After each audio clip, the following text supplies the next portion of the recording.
اللہ نے ہمیں بتایا درود شریف کی کثرت کیا کرو، تو ہم درود شریف کی کثرت کے قائل ہیں۔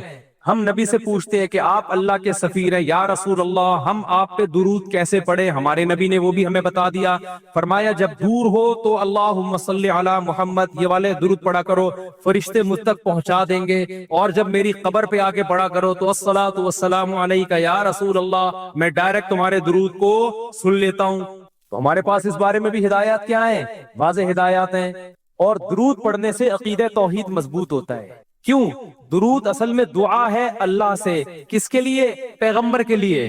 اس میں اور عقیدہ بنتا ہے کہ بھائی پیغمبر بھی اللہ کی رحمت کے محتاج ہیں، تبھی تو ہمیں کہا جا رہا ہے پیغمبر کے لیے دعائیں مانگو۔ ہاں ہماری دعا کے محتاج نہیں ہے، اللہ نے تو ویسے بھی پیغمبر پہ رحم کرنا ہے، لیکن ہم انگلی کٹا کے اپنا نام شہیدوں میں لکھوا لیتے ہیں۔ تو ہمیں اللہ نے اپنے حبیب سے محبت کے اظہار کا یہ موقع دے دیا۔ ہم جب پیغمبر سے پوچھتے ہیں یا رسول اللہ، ہر عبادت کے لیے کوئی خاص وقت ہوتا ہے جس میں اس عبادت کی فضیلت بڑھ جاتی ہے۔ روزہ عام دنوں میں رکھو، 3 روزوں کا ثواب، 10 نیکیوں 10 روزوں کا ثواب، رمضان میں رکھو گے تو ثواب بڑھ جائے گا۔ تو یا رسول اللہ ہم آپ پہ جب درود پڑھے تو کوئی ایسا دن ہے، کوئی ایسا ٹائم ہے جس میں درود پڑھنے سے ہمیں ثواب زیادہ ملے گا؟ آپ صلی اللہ علیہ وسلم نے فرمایا ہاں، جمعے کے دن درود پڑھنے کا ثواب، حدیث کا مفہوم ہے، عام دنوں سے زیادہ ہے۔ اس لیے ہمارے جتنے بھی اکابر ہیں وہ جمعے کے دن درود شریف کی کثرت کیا کرتے تھے۔ یا رسول اللہ آپ اللہ کے حبیب ہیں، اللہ نے قرآن میں حکم دیا ہے من یطع الرسول فقد اطاع اللہ، جو پیغمبر کو فالو کرے گا، پیغمبر کی بات مانے گا، وہ ایسے ہی ہے جیسے اللہ کی۔ تو آپ ہمیں بتائیے درود شریف ہم نے بلند آواز سے پڑھنا ہے یا آہستہ آواز سے؟ ہمارے نبی نے ہمیں تلقین کی کیسے؟ آہستہ آواز سے۔ یا رسول اللہ درود ہم نے انفرادی طور پہ پڑھنا ہے یا جتھے بنا کے پڑھنا ہے؟ آپ صلی اللہ علیہ وسلم نے فرمایا دیکھو آخر میں جنتی فرقہ ہوگا، وہ ہوگا جس پر میں اور میرے صحابہ کا عمل۔ صحابہ نے جتھے بنا کے درود کی محفلیں نہیں لگائی ہیں، جس صحابی کو جہاں موقع ملا انہوں نے کثرت سے پیغمبر پر درود پڑھا۔ ہم نے اپنے اکابر کو دیکھا ہے، اپنے علماء کو دیکھا ہے، آج بھی بزرگان دین کو دیکھا ہے، کوئی مسجد کو اس کے کونے میں بیٹھ کے تسبیحات میں لے کے درود شریف پڑھ رہا ہوگا، کوئی مسجد کے اس کونے میں بیٹھ کے۔ میرے شیخ اور اپنے علماء مشائخ کو میں نے دیکھا ہے جب مسجد نبی میں جاتے ہیں 2 گھنٹے، 1 گھنٹے، 2.5 3 گھنٹے، عصر سے مغرب تک کا پورا ٹائم پیغمبر صلی اللہ علیہ وسلم کے روضہ رسول کے نبی کے روضے کے قریب سارا ٹائم درود شریف میں گزار دیتے ہیں۔ یہ وہ طریقہ ہے جو پیغمبر سے محبت کا اظہار کا اللہ نے آپ کو بتایا ہے۔ اے اللہ ہم اور کس طرح سے آپ سے محبت کا اظہار کر سکتے ہیں؟ اللہ نے فرمایا کہ جو پیغمبر سے محبت کرنا چاہتا ہے اسے پیغمبر کے اخلاق اور عادات اپنی زندگی میں لانے پڑیں گے۔ ہمارے پیغمبر صلی اللہ علیہ وسلم جب رات کو تہجد کے لیے اٹھتے تھے تو اس کا خیال کیا کرتے تھے کسی کی آنکھ نہ کھلے۔ جب رات کے وقت آپ گھر میں تشریف لاتے اتنا آہستہ آواز سے سلام کرتے کہ جو جاگ رہا ہے وہ جواب دے دے، جو سو رہا ہے اس کی آنکھ نہ کھلے۔ لیکن ہم پیغمبر سے محبت کا اظہار کیسے کرتے ہیں؟ موبائلوں کے سگنل کیا ہو گئے؟ بند۔ یہ محبت کا اظہار کا کیا ہے؟ اتنے بڑے بڑے جلوس، ناچ گانے اور جو میوزک، موسیقی اور تھرکنا اور پھڑکنا اور روڈ بلاک کر دینا، سیکیورٹی کے مسائل کا کھڑا ہو جانا گورنمنٹ کے لیے، اور کس قدر لوگوں کو تکلیف اور اذیت پہنچنا، تو یہ پیغمبر صلی اللہ علیہ وسلم کی سیرت بولو نہیں ہے۔ یا رسول اللہ ہم آپ سے محبت کے اظہار کے لیے کون سا حلوہ پکا سکتے ہیں؟ ہم نبی سے محبت، جب تک پیغمبر سے محبت نہ ہو ایمان قابل قبول نہیں ہے۔ لیکن محبت کا انداز وہ ہوگا جو اللہ کے رسول نے بتایا ہے۔ یا رسول اللہ ہم آپ کی یاد میں کون سا حلوہ پکائیں، کتنی بریانی کی دیگیں آپ کی یاد میں؟ نبی نے فرمایا جو مجھے یاد رکھنا چاہتا ہے وہ روزے رکھے، کیونکہ نبی صلی اللہ علیہ وسلم نے فرمایا، بخاری مسلم کی حدیث، بدترین برتن جو بھر جائے وہ انسان کا پیٹ ہے۔ یا رسول اللہ ہم کتنا کھائیں آپ کی یاد میں؟ نبی نے فرمایا میری یاد میں مجھے خوش کرنا چاہتے ہو، اللہ کو خوش کرنا چاہتے ہو تو کھانا نہیں بلکہ کھانا چھوڑنا پڑے گا، ناغے کرنے پڑیں گے، روزے رکھنے پڑیں گے۔ آپ نے فرمایا بہترین روزہ داؤد علیہ السلام کا روزہ ہے، 1 دن روزہ 1 دن ناغا، 1 دن روزہ 1 دن ناغا۔ نہیں آئی بات میرا خیال ہے سمجھ میں؟ پیٹ بھرنے سے منع کیا، موٹاپے سے منع کیا. نبی صلی اللہ علیہ وسلم نے فرمایا، بخاری کی حدیث، سب سے بہترین امت میری، پھر اس کے بعد خیر القرون قرنی ثم الذین یلونہم ثم الذین یلونہم. پھر آپ نے فرمایا اس امت میں برائی آئے گی. وہ برائی کیا ہوگی؟ زیادہ کھانا، جس کی وجہ سے موٹاپا پھیل جائے گا. بخاری مسلم کی حدیث ہے. کھانے سے پتلا ہوتا ہے، موٹا ہوتا ہے. نبی فرما رہے میری امت میں جو سب سے پہلے برائی آئے گی جھوٹ اور موٹاپا. یہ بخاری کی حدیث ہے. ایک موٹاپا وہ ہوتا ہے جو نیچرلی ہوتا ہے، بہت سے اللہ والوں کو بھی ہم نے دیکھا ہے وہ بائی نیچر موٹے ہوتے ہیں، بھاری ہوتے ہیں، اس سے یہ کوئی گناہ نہیں ہے. وہ صحابہ کرام میں بھی تھے. یہاں اس موٹاپے کی برائی بیان ہو رہی ہے جو حلوے مانڈے کھانے کی وجہ سے ہو. چاہے 11ویں شریف کے نام پہ کھاؤ، چاہے 12ویں شریف کے نام پہ نہ کھاؤ، جب کھاؤ گے اس سے خدا خوش نہیں ہوگا. کھانے سے پرہیز کرو گے تو خدا کیا ہوگا؟ خوش ہوگا. آپ کہتے ہو ہم کھلاتے ہیں، کھاتے بھی تو، اور جن کو کھلا رہے ہو وہ کون سا وہ لوگ ہیں جن کو 2 وقت کا کھانا نہیں ملا؟ وہ 6 محفلوں کے کھانے 11ویں چھوڑ کے آئے ہوئے ہوتے ہیں آپ کے پاس. ہم فراق یار میں گھل گھل کے ہاتھی ہو گئے، اتنے گھلے رستم کے ساتھی ہو گئے. یار کا فراق، یار کی جدائی، اس میں گھل گھل کے عاشق موٹا ہوتا ہے کہ دبلا ہوتا ہے؟ بولو نا، دبلا ہوتا ہے. لیکن شاعر کہہ رہا ہے آج کا جو عاشق ہے وہ یار کی جدائی میں گھل گھل کے ہاتھی ہو رہا ہے، بجائے پتلے ہونے کے کیا ہو رہا ہے؟ موٹا ہو رہا ہے. اتنا گھلتا ہے کہ رستم پہلوان کا ساتھی بن جاتا ہے. اسلام میں بھوکا رہنا سنت ہے، پھوڑنا پھاڑنا کھانا پینا یہ سنت نہیں ہے. 40 دن نبی کے گھر میں چولہا نہیں جلا. اور اگر آپ کھاتے ہو کھاؤ، مذہب کا لیبل مت لگاؤ اس پہ. کھانے پر پابندی نہیں ہے، مذہب کا لیبل تو مت لگاؤ نا کہ یہ بہت ثواب کا. میں بھی جاتا ہوں نہاری کھاتا ہوں الحمدللہ، پھوڑتا ہوں، لیکن یہ نہیں کہتا سنت پہ عمل کر رہا ہوں میں، یہ نہیں کہتا میں. دل چاہ رہا تھا کھا لیا ہم نے، مدذل لا لیا، جو سامنے آیا کھا لیا. سنت کا لیبل سنت جب ہے جب روزہ رکھوں گا. جیسے نہیں کھاؤں گا یار آج فاقہ کرو، پھر بتاؤں گا ویلاگ بناؤں گا دیکھو آج میں فاقے سے ہوں، سنت ہے یہ. پھوڑنے پھاڑنے کے بھی ویلاگ ہم بناتے ہیں بس نہاری کے فضائل سنانے کے لیے، کتنی مزے کی. سنت سمجھ کے نہیں پھوڑتے آپ. آج ہماری سوسائٹی کھانے کو مذہب سمجھنا شروع کر دیا ہے. مذہب نہیں ہے کھانا، فاقے مذہب ہے، بھوکا رہنا مذہب ہے. وقت بہت ہو گیا ہے، کہنے کے لیے بھی بہت کچھ ہے، لیکن کیا کریں. میرا مقصد کسی کا مذاق اڑانا نہیں ہے. ایک آخری بات کر کے اپنے بیان کو ختم کرتا ہوں. کل کوئی میرے سامنے کلپ آیا، اس کلپ میں کسی نے یہ کہا کہ غوث اعظم چاند پہ پہنچے تھے. واللہ عالم کسی کے پاس رپورٹ آئی ہوگی. اچھا، بہت سے لوگوں نے الٹا سیدھا لکھا ہوا تھا، برا بلا کہا ہوا تھا. کیا وہ کہہ رہا تھا کہ امریکہ تو بعد میں چاند پہ گیا ہے، غوث اعظم پہلے چلے گئے تھے. اچھا، نیچے وہ سب ملے جلے کمنٹس آ رہے تھے نا. ایک نے بڑا اچھا کمنٹ کیا، اس نے کہا اگر کوئی غیر مسلم بھائی یہ کلپ دیکھ رہے ہیں تو خدا را اسلام کو برا نہ سمجھے، یہ جھوٹی خبر ہے. سمجھ رہے ہیں نا؟ یعنی اس بندے کو یہ خیال ہوا کہ یار یہ ہمارے آپس کے مسئلے ہیں، چاند پہ گئے تھے نہیں گئے تھے یہ رپورٹیں ہم کرتے رہیں گے، لیکن غیر مسلم جب یہ مذہبی اسکالر سے یہ بات سنے گا تو وہ کہے گا کہ یار یہ ہے اسلام. یہ اس پہ فخر کر رہے ہیں کہ انگریز ایک تو جا رہے ہیں چاند پہ، جانا تو ہم کو چاہیے تھا نا. کیا خیال ہے؟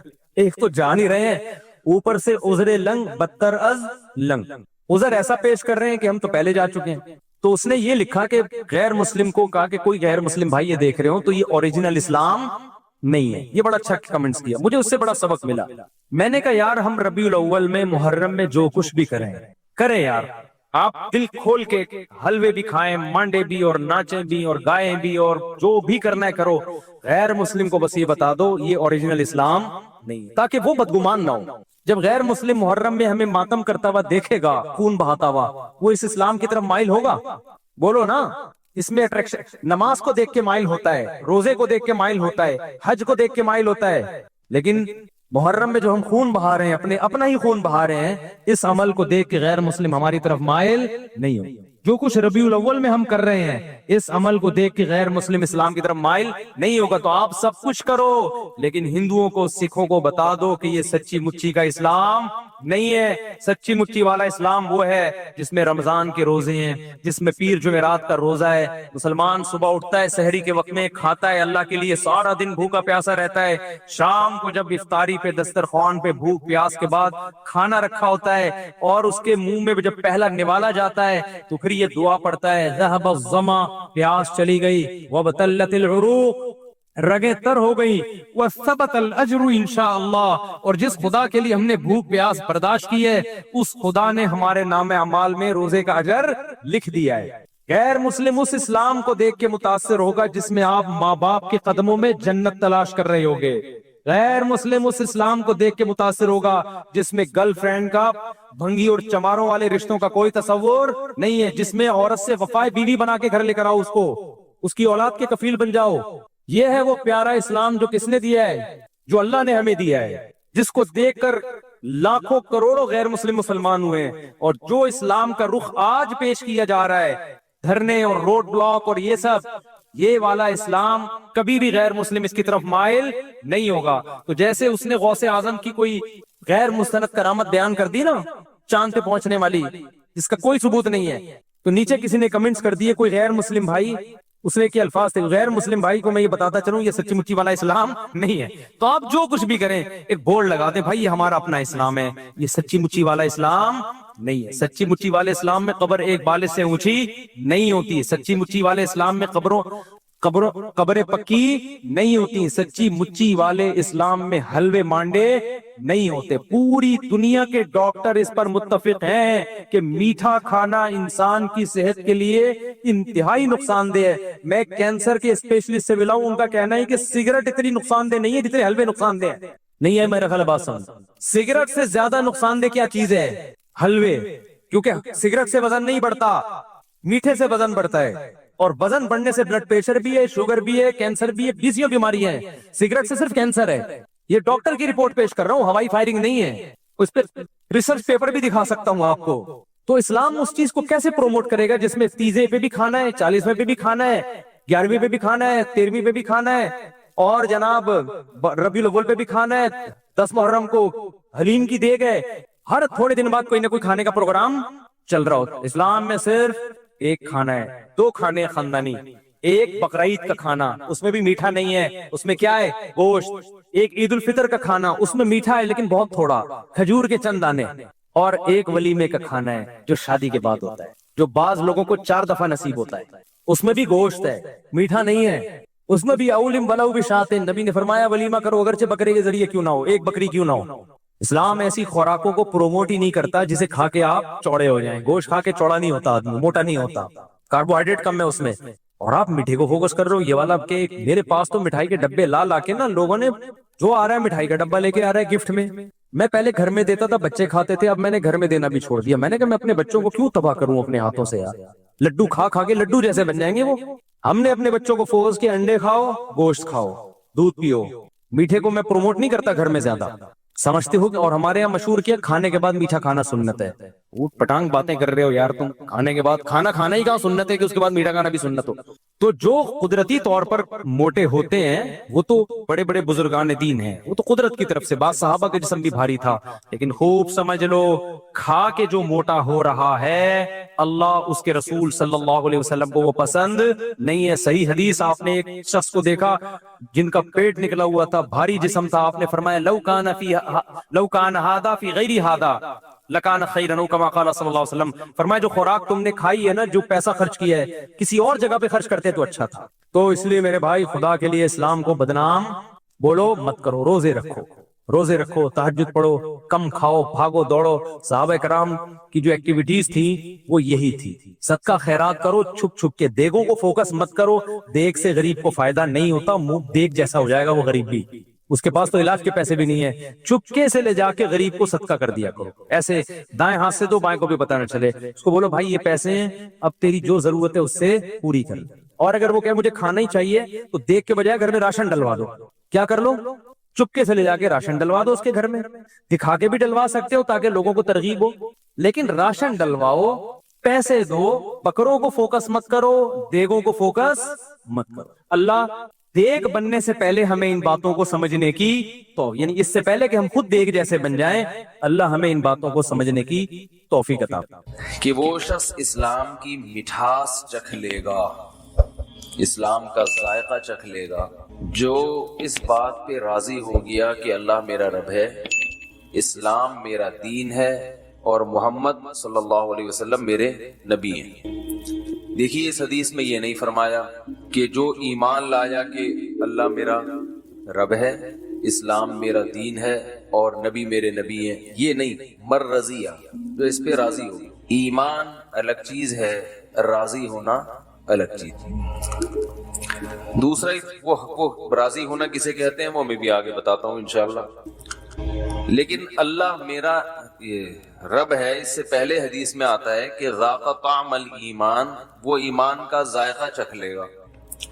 اسے پتہ چلتا ہے ایمان کا ایک ٹیسٹ بھی ہے۔ کیا خیال ہے بھائی؟ ایمان کا ایک ذائقہ بھی ہے، اور یہ ذائقہ چکھنا یہ کنایا ہوتا ہے مزے سے، ایمان کی مٹھاس محسوس، یعنی اس میں اشارہ ہے کہ وہ ذائقہ مزیدار ہے، وہ کڑوا ذائقہ بولو بھائی نہیں۔ تو اس سے پتہ چلتا ہے ایمان تو بڑے مزے کی چیز ہے بھائی، اسلام بڑے مزے کی چیز ہے۔ آپ کہہ سکتے ہیں بڑے مزے کی چیز ہوتی تو سارے کیوں نہیں کر رہے ہوتے بھائی؟ بھائی اسلام اتنے مزے کی چیز ہوتی تو ساری دنیا پھر اسلام کو فالو کرتی نا۔ کیا ہو گیا بھائی؟ صحیح کہہ رہا ہوں؟ حدیث میں آ رہا ہے وہ ایمان کا ذائقہ چکھ لے گا، اسے مزہ آ جائے گا، اور جو یہ کام کر لے۔ تو اس سے صاف پتہ چلتا ہے کہ ایمان لذیذ چیز ہے، مزیدار چیز ہے، میٹھی چیز ہے، اسے چکھنے کا اپنا مزہ ہے۔ تو اگر اتنی مزیدار چیز ہے تو ہم دیکھتے ہیں دہلی اور سہیل نہاری پر تو بڑا رش ہوتا ہے، کیونکہ چٹپٹی نہاری ہے نا، لیمو نچوڑ کے لوگ کھا رہے ہیں۔ بریانی کے ہوٹلوں پہ رش ملے گا آپ کو، پائے کے ہوٹل پہ ایسا لگے گا فری بٹ رہا ہے، سینما گھروں کے باہر رش ملے گا، فجر کی نماز میں پبلک مارکیٹ سے شارٹ۔ تو مزہ تو فجر میں اللہ کہہ رہے ہیں کہ اسلام میں ہے، تو اسلام میں فجر بھی ہے نا، اس میں پبلک مارکیٹ سے شارٹ۔ جو پکے نمازی وہ بھی 4-5 آ کے کھڑے ہوئے ہوتے ہیں، ان میں بھی آدھے وہ ہوں گے جن کو آفس جانا ہوگا، اس لیے اٹھ گئے، انہوں نے کہا چلو نماز ہی پڑھ لیں۔ خیر ہماری مسجد میں اللہ کا شکر ہے فجر میں کافی لوگ ہوتے ہیں، 2 صفیں ہوتی ہیں، 3 بھی ہوتی ہیں، لیکن جتنے محلے میں لوگ رہتے ہیں اتنی تو نہیں ہوتی نا، اس حساب سے تو بہت کم ہے، جتنے جمعے میں اتنے کیوں نہیں ہیں۔ تو بھائی سوال پیدا ہوتا ہے، میں بار بار سوال کو اس لیے دماغوں میں اتارتا ہوں کہ جب سوال اچھی طرح سمجھ میں آئے تو پھر جواب کا بھی مزہ ہے، پھر سوال ہی سمجھ میں نہ آئے تو پھر جواب میں مزہ نہیں آتا۔ اور اکثر و بیشتر سوال سمجھانا مشکل ہوتا ہے، جواب سمجھانا آسان ہوتا ہے۔ تو سوال یہ پیدا ہوتا ہے کہ اسلام میں، ایمان میں اگر مٹھاس ہے تو زیادہ لوگ داڑھی والے ہونے چاہیے، داڑھی کٹانے والے مارکیٹ سے شارٹ ہونے چاہیے۔ کیا داڑھی جو لوگ کاٹتے ہیں ان سے پوچھو، کہتے ہیں کٹانے کا جو مزہ ہے وہ رکھنے کا نہیں ہے۔ جب صبح ہم پھاوڑا چلاتے ہیں، وہ جو ریزر ہے نا، ہمارے حضرت اس کو پھاوڑا کہتے تھے۔ جب ہم صبح اپنے چہرے پہ پھاوڑا چلاتے ہیں، شیشے میں دیکھتے ہیں 2-4 کریموں سے مالش ہوتی ہے، ریگ مال کی گھسائی ہوتی ہے، ہٹو بچوں بھائی ایسے ہینڈسم لگ رہے ہوتے ہیں جب سوٹ میں، پھر دیکھتے ہیں اپنے آپ کو، اور کسی مولوی کی تصویر دیکھتے ہیں، لگ رہا ہوتا ہے پرانے زمانے کا پرانا انسان، جس کے زمانے کی ٹرینیں بند ہو چکی ہیں، اس کے زمانے کے سائنسدان مر چکے ہیں، ان سائنسدان کے نظریات باطل ہو چکے ہیں، وہ ایسا پرانے زمانے کا پرانا آدمی لگ رہا ہوتا ہے۔ یہ بالکل ماشاءاللہ نیٹ کلین فٹ فاٹ ایک معاشرے کے حساب سے چلنے والا انسان۔ تو اگر اسلام میں لذت ہوتی تو زیادہ تر لوگ داڑیاں کٹاتے یا رکھتے؟ اسلام میں اگر لذت ہوتی تو پردہ کرنے والی عورتیں زیادہ ہوتی، ان کو مزہ آتا، اور پردہ نہ کرنے والی عورتیں مارکیٹ میں شارٹ ہوتی۔ ہم دیکھ رہے پردہ کرنے والی تھوڑی سی رہ گئی ہے، نہ کرنے والی بہت زیادہ۔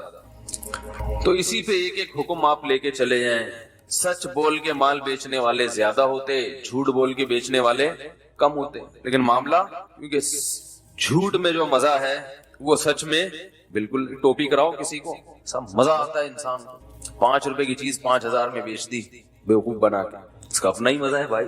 کیا خیال ہے؟ 2 آدمی بیٹھے تھے، انہوں نے کسی سے سوال کیا کہ یار وہ کھانا بتاؤ جس کھانے میں سب سے زیادہ مزہ آتا ہو انسان کو، کون سا کھانا ایسا ہے، کون سا مسالہ ایسا ہے کہ جب کھانے میں ڈالا جائے تو کھانے کا مزہ 2 بالا ہو جائے، بڑا ٹیسٹ پیدا ہو جائے اس کھانے میں۔ تو جواب دینے والا بڑا ذہین تھا، وہ اگر یوں کہتا کہ چاٹ مسالہ ڈالو تو بھئی چاٹ مسالہ ہر ایک کو پسند نہیں ہوتا، وہ کہتا تکا مسالہ ڈال دو، فلانا مسالہ ڈال دو، یا فلاں چٹنی ڈال دو، ٹومیٹو کیچپ ڈال دو، تو ہر چیز ہر ایک کو مزہ نہیں کرتے۔ تو جواب دینے والا بڑا ذہین تھا، اس نے کہا یار کوئی بھی کھانا ہو اس میں غیبت ڈال دو، یعنی کھانا ہو 2 آدمی کھا رہے ہیں اور کسی تیسرے کی غیبت کر رہے ہو، جب آپ غیبت کرتے ہوئے کھانا کھاتے ہیں تو مجلس کا مزہ 2 بالا ہو جاتا ہے، جب مزہ 2 بالا ہوگا تو کھانے میں بھی مزہ خود بخود آ جائے گا۔ غیبت کرتے ہوئے کھاؤ نا کھانا، بڑا مزہ آنا شروع ہوتا ہے کھانے میں، دل لگتا ہے، پھر ایسا چبا چبا کے کھاتا ہے. اور اس کی ایک سائنٹیفک وجہ بھی ہے. وہ وجہ یہ ہے کہ نبی صلی اللہ علیہ وسلم نے فرمایا، اور قرآن میں بھی ہے، کہ غیبت کرنا ایسے ہے جیسے مردہ بھائی کا گوشت کھانا. تو وہ دال میں بھی گوشت کا ٹیسٹ آ جاتا ہے. کھچڑی بھی کھا رہے ہو نا، جب تیسرے کی غیبت کرو گے تو ٹیسٹ کس کا آئے گا؟ گوشت کا، اور وہ بھی انسانی گوشت. ہم نے الحمدللہ کھایا تو نہیں، لیکن سنا ہے کہ بڑا مزے کا ہوتا ہے. چائنیز کہتے ہیں، ان کے ہاں کھا لیتے ہیں بعض دفعہ. وہ تو شکر ہے چائنیز کو انگلش نہیں آتی نہ اردو آتی ہے. وجہ اس میں حکمت کیا ہے، بس یہ پھر کسی اور وقت بتائیں گے. تو انسانی گوشت اس میں کیا ہو جاتا ہے؟ شامل. چائے پی رہے ہو نا، جتنا مرضی میٹھا ڈال لیں مزہ نہیں آتا. چائے پیتے ہوئے کسی تیسرے کی غیبت شروع کر دیں تو ہوگی چائے، مزہ گٹکے کا ہوگا. اس میں حقیقت ہے، ہوگی وہ چائے مگر مزہ کس کا ہوگا؟ گٹکے کا آئے گا. بیماریاں بھی گٹکے والی نہیں ہوں گی. یعنی دو مزے ہو گئے نا ایک ٹکٹ میں. پیسے چائے کے لگ رہے ہیں، ٹکٹ چائے کا ہے، اور مزہ چائے کا بھی اور گٹکے کا بھی. شرط کیا ہے کہ غیبت شروع کر دیں. تو بھائی مزہ تو غیبت کرنے میں ہے، حالانکہ اسلام غیبت کرنے کا حکم دیتا ہے یا غیبت سے بچنے کا حکم دیتا ہے. تو بچنے کا حکم دے رہا ہے تو ادھر کہا جا رہا ہے کہ اسلام میں مٹھاس ہے. تو یہ کیا مسئلہ ہے کہ کیسی مٹھاس ہے بھائی، کہ نہ نماز پڑھنے کا انسان کا دل کرتا ہے، چھوڑنے میں مزہ آتا ہے. بد نظری کرنے میں مزہ ہے یا نظر جھکانے میں؟ اگر نظر جھکانے میں لذت ہوتی ہے بھائی تو ساری دنیا انٹیوں کو دیکھ دیکھ کے نظریں جھکا رہی ہوتی. اور یہ جتنے ایڈورٹائز ہیں جو ٹیلی ویژن میں آ رہے ہیں، یہ انٹیوں کو لانے کے بجائے مولویوں کو لا رہے ہوتے. پیپسی کولا پگڑی پہن کے نا، ایک مولانا صاحب پیپسی پی رہے ہوتے. لوگ بڑے انسپائر ہوتے کہ ہمیں بھی پیپسی پینی پڑے گی، کہ دیکھو اتنا اچھا لگتا ہے انسان. 4 مہینے جن کے تبلیغ میں لگے ہوتے ہیں نا، کمپنیاں ان کو ہائر کرتی ہیں. یار آپ کے چہرے پہ بڑا نور ہے، آپ ذرا ایک بائک پہ بیٹھ کے اپنی تصویر کھنچوائیں 1 to 5 مارکیٹ میں چلے گی. ایسا کیا وہ دیکھے گا ہی نہیں کوئی اس کو؟ ایسا ہی ہے نا. کیا مولانا صاحب بیٹھے ہوئے یار، کیا دم کروانا ہے ہم نے؟ کیا 1 to 5 والوں نے کوئی روحانی علاج کا کوئی ادارہ کھول لیا ہے؟ تو اس میں لڑکیوں کو بٹھایا جاتا ہے، کیونکہ لوگوں کو مٹھاس کس میں محسوس ہوتی ہے؟ عورت کو دیکھنے. تو وہ انٹی کے بہانے بائک بھی دیکھ لیتے ہیں. شیمپو کی بوتل پہ جو تصویر ہوتی ہے اس پہ پہلے نظر پڑتی ہے، شیمپو پہ بولو بھائی بعد میں. تو جتنے سائن بورڈ لگے ہیں، یہ فحش تصاویر لگانے کا مقصد ہوتا ہے کہ ویسے کون سائن بورڈ کو دیکھے گا؟ پورے ملک میں سائن بورڈ ہی سائن بورڈ ہیں، تو پہلے کسی اور کو دیکھے، اس بہانے اس مولٹی فوم کو بھی دیکھ لے، اس بہانے اس شیمپو کی بوتل کو بھی دیکھ لے، اس بائک کو بھی دیکھ لے، کار کو بھی دیکھ لے. تو اللہ تعالی نے اسلام میں مٹھاس رکھی، مگر سوال یہ پیدا ہوتا ہے وہ مٹھاس ہمیں گناہوں میں محسوس ہوتی ہے، اسلام میں محسوس نہیں ہوتی. اس کی وجہ نبی صلی اللہ علیہ وسلم نے بیان کی. وجہ نبی صلی اللہ علیہ وسلم نے جو بیان کی وہ یہ بیان کی کہ مر رضی باللہ ربا، یہ مٹھاس ہر ایک کو محسوس نہیں ہوگی. داڑھی کا مزہ، نماز کا مزہ، نظر جھکانے کا مزہ، ایمانداری کا مزہ، تقوی والی زندگی کا مزہ، یہ مزہ ہر ایک کو محسوس نہیں ہوگا. یہ اس کو محسوس ہوگا جس کی زبان کا ذائقہ ٹھیک ہو. جو دیکھو جو کلر بلائنڈ ہوتا ہے نا، اسے کالا بھی، اسے جو ہے وہ لال بھی سفید نظر آتا ہے یا کالا نظر آتا ہے. تو وجہ اس کی یہ نہیں ہے کہ وہ لال رنگ کالا ہو گیا یا سفید ہو گیا، وجہ اس کی یہ ہے کہ اس کی آنکھیں کیا ہو گئی ہیں؟ خراب ہو گئی. تو آپ صلی اللہ علیہ وسلم نے فرمایا مر رضی باللہ ربا، ہم لوگ اللہ اس کے رسول پر ایمان لائے ہیں، دل سے راضی نہیں ہوئے. راضی ہونے میں اور ایمان میں کیا فرق ہے؟ دیکھو یہ فرق ہے کہ آپ کسی کی خدمت کرتے ہیں اس لیے کہ اس کی آپ کو تنخواہ ملتی ہے. خدمت تو آپ کریں گے لیکن اس خدمت میں آپ اس پہ خوش نہیں ہوں گے. جہاں آپ کو یہ خطرہ ہوا کہ تنخواہ نہیں ملے گی، آپ کام چھوڑ کے بولو بھائی بھاگ جائیں گے. آپ کو ایک گڑھا کھودنے کے لیے کام پہ لگایا ایک مزدور کو اور کہا کہ بھائی 1 دن کی میں 1000 روپے دہاڑی دوں گا. آپ نے گڑھا کھودا اور آپ کو یہ اندازہ ہو گیا کہ یہ دہاڑی پی جائے گا، یہ مجھے 1 روپیہ بھی نہیں دے گا. آپ کرو گے کام آگے؟ بالکل نہیں کرو گے، چھوڑ کے بھاگ جاؤ. آپ اس لیے کر رہے تھے کہ اس کا آپ کو معاوضہ ملنے والا تھا. اور ایک مزدور وہ ہے، ایک خدمت گزار وہ ہے جو آپ کو خوش کرنے کے لیے کام کر رہا ہے، اس کو آپ سے محبت ہے. وہ تلاش کر رہا تھا کہ کسی دن آپ کی خدمت کا موقع ملے، موقع مل نہیں رہا تھا. کیونکہ وہ آپ سے محبت کرتا ہے. لوگ کہتے ہیں نا بھائی کبھی ہمیں بھی تو کسی کام کا کہہ دیا کرو, ہم کیا غیر ہیں. یہ کہنے والا ملازم نہیں ہوتا, کوئی کمپنی کا امپلائی نہیں ہوتا کہ وہ مینیجر سے کہہ رہا ہوں سر ہمیں بھی کبھی کوئی کام کہہ دیا کرو. وہ کہتے ہیں سر چھٹی چاہیے, آپ کبھی چھٹی نہیں دیتے. یہی کہے گا نا وہ, سر کبھی ہمیں بھی چھٹی دے دیا کریں, سر اس سے بھی تو کچھ کام لے لیا کریں, ہم ہی سے سارا کام لیتے ہیں. یار دیکھو مختلف اداروں میں یہی شکایتیں ہوتی ہے, یار کام سارا میں کرتا ہوں, پیڑے وہ کھا رہا ہے. یہی ہوتا ہے نا بھائی, کام سارا کون کرتا ہے, میں کرتا. بہویں کیا کہتی ہیں, 5-6 بہویں ایک گھر میں اگر اتفاق سے ہوں تو ویسے وہ اسرائیل ہے. پھر اس کا مطلب ہے وہ ملک کیا ہے, وہ اسرائیل ہے. جنگ ہو رہی ہے, وہ متنازع ہے, وہ کبھی بھی مسئلہ حل, جس گھر میں اتنی ساری بہویں اور ساس اکٹھی ہوں تو وہ مسئلہ کشمیر کی طرح کبھی بھی حل نہیں ہو, اور اقوام متحدہ بھی اس مسئلے میں دلچسپی نہیں لے.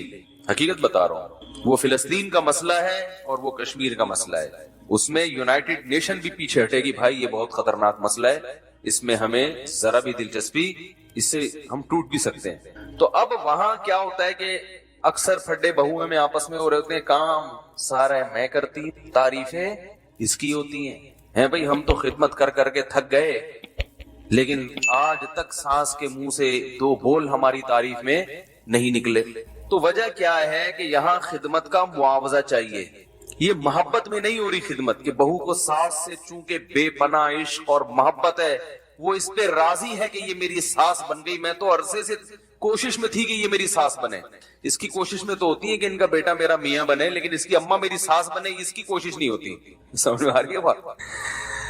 یعنی خواتین کی کوشش یہ تو ہوتی ہے یہ میرا میاں بن جائے تو کتنا اچھا ہو, لیکن اس کی بہنیں میری نند بنے, نندی کہتے ہیں نا شوہر کی بہن کو, اور اس کی اماں میری ساس بنے, یہ کسی عورت کی خواہش نہیں ہوتی. لیکن اتفاق سے کوئی ایسی خاتون پیدا ہو گئی جو اس کوشش میں تھی کہ یہ عورت اتنی اچھی ہے, کاش یہ میری ساس بن جائے, اس کا بیٹا میرا میاں بنے نہ بنے, اصل چیز کیا ہے کہ یہ میری ساس بن جائے. اتنی محبت. فرض کرو, فرض کرنے میں کوئی گورنمنٹ کی طرف سے پابندی تو نہیں ہے نا, اس پہ کوئی ٹیکس تھوڑی لگتا ہے, خوش تو ہو سکتا ہے نا انسان.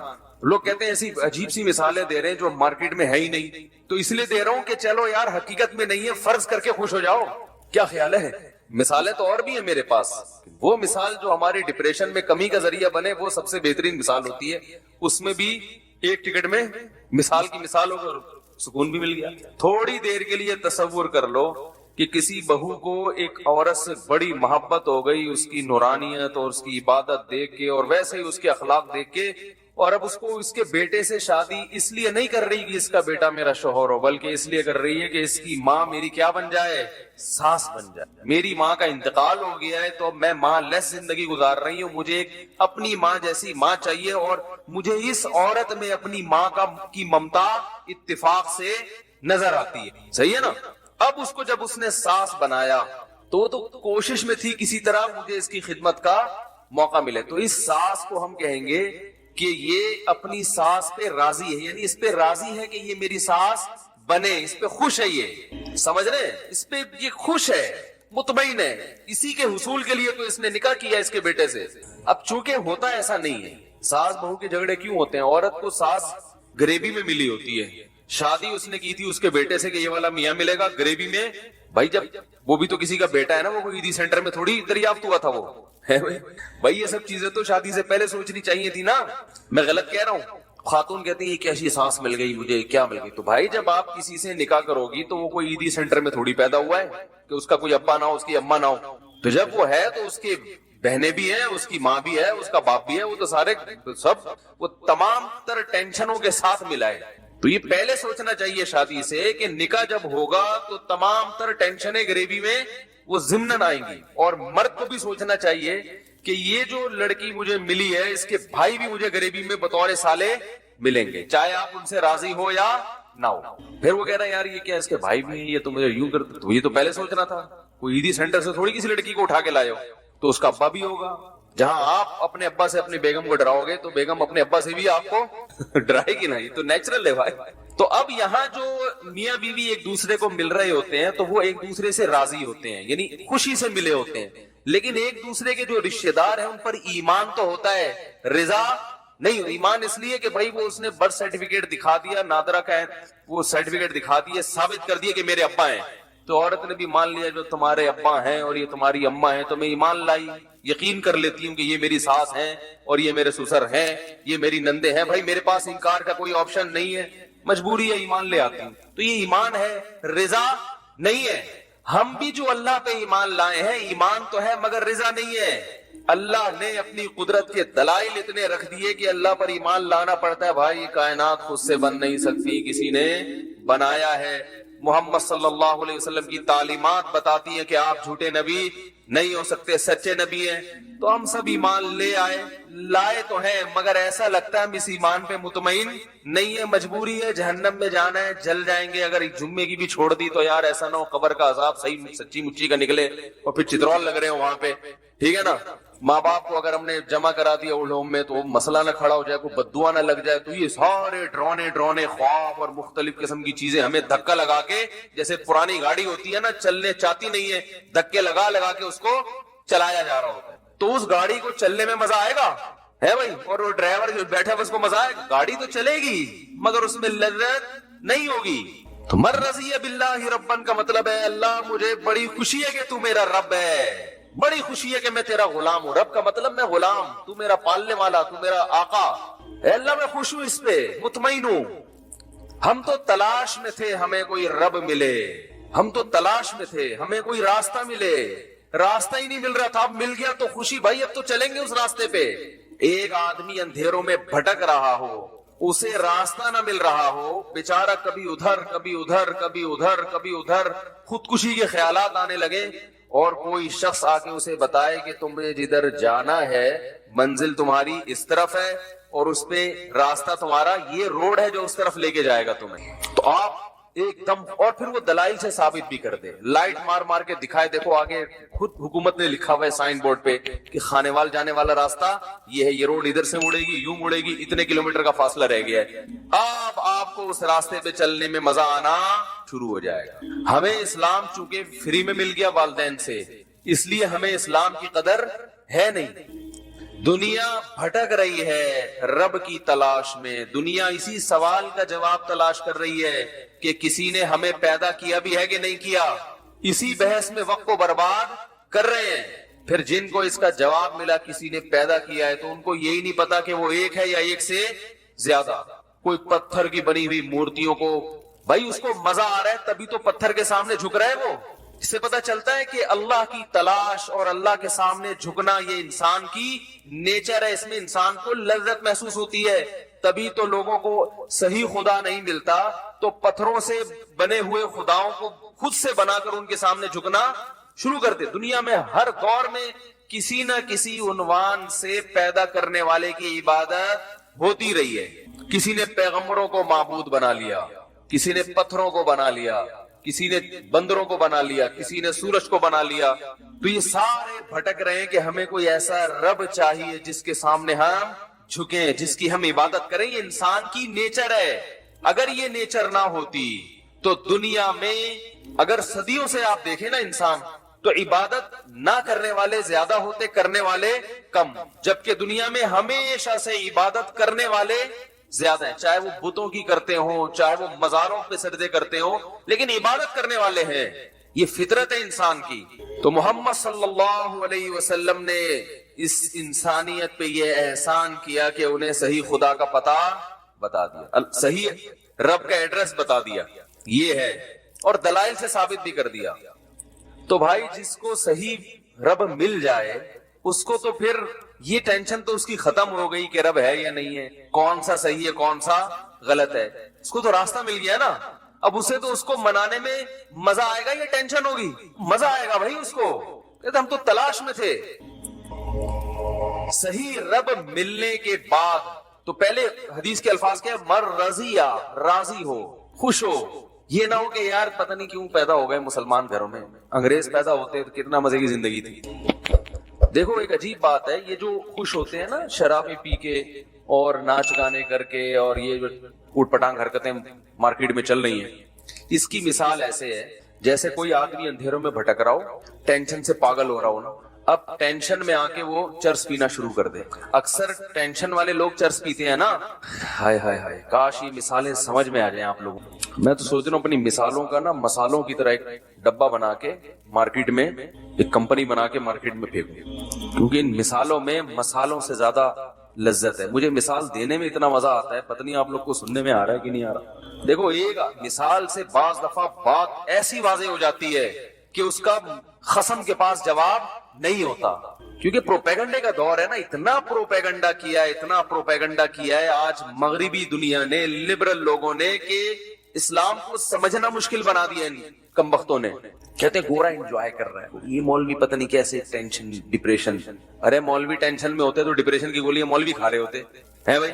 زیادہ تر لبرل لوگ ڈپریشن کی گولیاں کھاتے ہیں. ابھی کسی نے بتایا واللہ عالم کہ آغا خان ہاسپٹل کی رپورٹ ہے کہ 78% لوگ ڈپریشن میں ہیں پاکستان میں. اب پتہ نہیں صحیح ہے نہیں ہے، واللہ ہے بھی کہ نہیں، بلکہ کسی معتبر آدمی نے بتایا.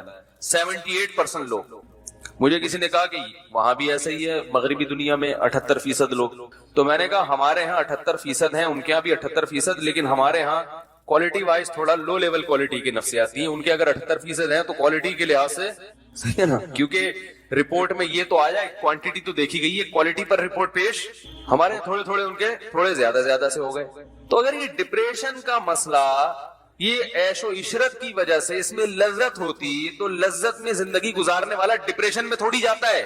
ڈپریشن میں تو وہ جائے گا جو لذت سے زندگی نہیں گزار. تو نماز پڑھنے والے کو ڈپریشن ہونی چاہیے، داڑھی رکھنے والے کو اسٹریس میں جانا چاہیے، نظر کی حفاظت کرنے والے کو چاہیے کہ دماغی پاگل ہو جائے وہ تھوڑے دنوں میں، شراب سے بچنے والے کو چاہیے کہ اس کے اوپر کی سیٹنگ، بولو نا یار کیا ہو گیا آپ لوگ کی سیٹنگ ماشاءاللہ فٹ فاٹ ہے، بہترین ہے، تو بولنا پڑے گا آپ کو. ہونا یہ چاہیے کہ جو شراب سے بچ رہا ہے وہ ڈپریشن میں جا کے پاگل ہو جائے، جو چرس نہیں پی رہا وہ ڈپریشن میں جائے، کیونکہ وہ تو ٹینشن میں ہے نا.